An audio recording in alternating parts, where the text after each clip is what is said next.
အားလုံးပဲမင်္ဂလာပါအင်းမြင့် education မှာယနေ့သင်ကြားမယ့်သင်ကြားရေး lesson ကတော့ G8 သင်ရိုးအခန်း2ရဲ့ Lesson-14 ပဲဖြစ်ပါတယ်ဆရာတို့ပု္ပ္ပစာနံပါတ်2ရဲ့လက်ကျန်ပု္ပ္ပစာတွေထဲမှာနံပါတ်စာလုံးနဲ့နံပါတ်စာလိန်ကိုသင်ကြားပေးသွားမှာပဲဖြစ်ပါတယ်နံပါတ်စာလုံး1/6 the whole power 4 into 3 power 4လို့ပေးထားပါတယ်6ကိုစာခွဲကိန်းခွဲပါမယ်6သည်2 into 3ပါ the whole power 4ပါ into 3 power 4ပဲဖြစ်ပါတယ်ထညွန်းပုံထုတ်ရင်အခြေအားလုံးထညွန်းတင်ပါမယ် the whole power 4ဒီပိုင်းဝေအားလုံးနဲ့လည်းဆိုင်ပါတယ်ပိုင်းကြီးအားလုံးနဲ့လည်းဆိုင်ပါတယ်1ဒီဘယ်နှထပ်တင်1ပါ2 power 4 into 3 power 4ပဲဖြစ်ပါတယ် into နောက်ကိန်းတန်ဖိုးဒီ3 power 4ပါ3 power 4နဲ့3 power 4နဲ့ခြေသွားပါမယ်ကြံရှိသောတန်ဖိုးဒီ1/2 power 4ပဲဖြစ်ပါတယ်ရရှိလာသောအဖြေကိုပြောပါဆိုရင်1/16ပဲဖြစ်ပါတယ်နံပါတ်စလေးminus 3/5 the whole power 10 by 9/10 the whole power 10 into 3 power minus 2လို့ပေးထားပါတယ်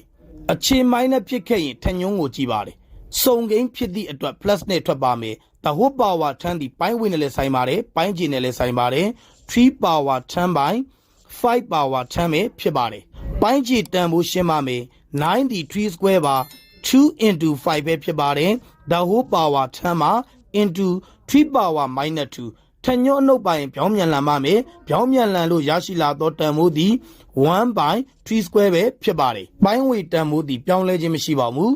ပိုင်းကြီးမှာဆရာတို့က the whole power 10သည်ပိုင်းဝေနဲ့လည်းဆိုင်ပါတယ်ပိုင်းကြီးနဲ့လည်းဆိုင်ပါတယ်ထညွန်းပေါ်ထညွန်းတင်ရင်ထညွန်းချင်းချင်းမြောက်ပါမယ်20လီ20ပါ3 power 20 by 2 power 10 into 5 power 10ပဲဖြစ်ပါတယ်နောက်ကိန်းတန်ဖိုးသည်1/3 square ပဲဖြစ်ပါတယ်ဆရာတို့အစားကိုအမြောက်ပြောင်းပါမယ်အောက်ကိန်းကိုပြောင်းမြန်လန်ပါမယ်အောက်ကိန်းပြောင်းမြန်လန်လို့ရရှိလာသောတန်ဖိုးသည်2 power 10 into 5 power 10 by 3 power 20ပဲဖြစ်ပါတယ်နောက်ကိန်းတန်ဖိုးသည်1/3 square ပဲဖြစ်ပါတယ်ခြေရာတန်ဖိုးရှိပါတယ်5 power 10နဲ့5 power 10နဲ့ခြေသွားပါမယ်3 power 10အားလုံးခြေသွားပါမယ်အောက်မှာဆရာတို့10တဲ့ကြံပါမယ်ရရှိလာသောအဖြေကိုပြောပါဆိုရင်2 power 10 by 3 power 12ပဲဖြစ်ပါတယ်ယနေ့သင်ကြားပေးခဲ့တဲ့သင်ကြားရေး lesson ကိုနားလည်လိမ့်မယ်လို့ထင်ပါတယ်အားလုံးကိုကျေးဇူးတင်ပါတယ်ရှင်လန်းချမ်းမြေ့ကြပါစေဗျာ